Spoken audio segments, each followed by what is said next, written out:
Genesis, chapter 39. Now Joseph had been taken down into Egypt. Potiphar, the Egyptian, one of Pharaoh's officials and commander of the guard, bought him from the Ishmaelites who had brought him down there. The Lord was with Joseph, and everything went well with him.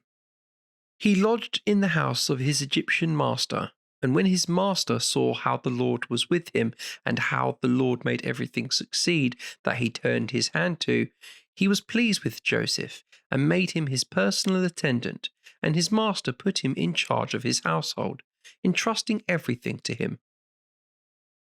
And from the time he put him in charge of his household and all his possessions, the Lord blessed the Egyptian's household out of consideration for Joseph.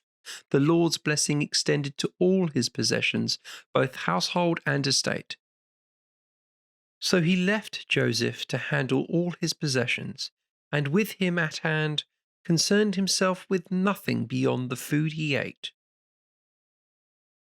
Now Joseph was well built and handsome, and it happened some time later that his master's wife looked desirously at him and said, "Sleep with me." But he refused and answered his master's wife, "Because of me, my master does not concern himself with what happens in the house. He has handed over all his possessions to me. He is no more master in this house than I am.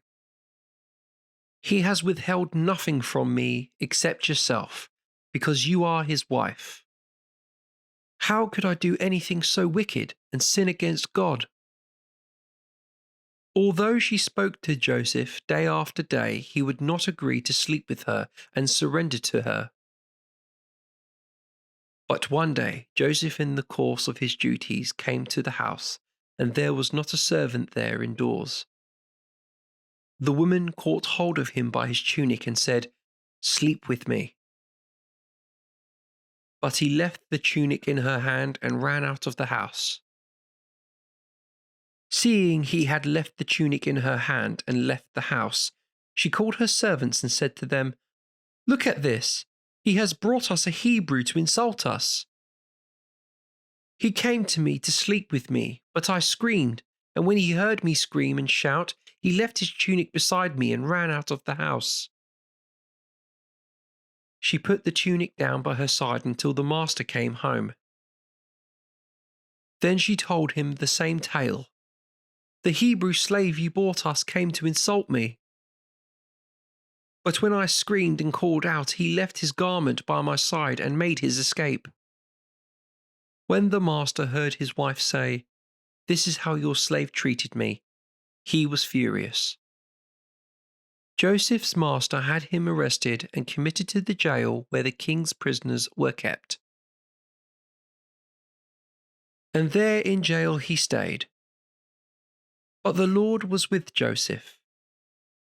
He was kind to him and made him popular with the chief jailer.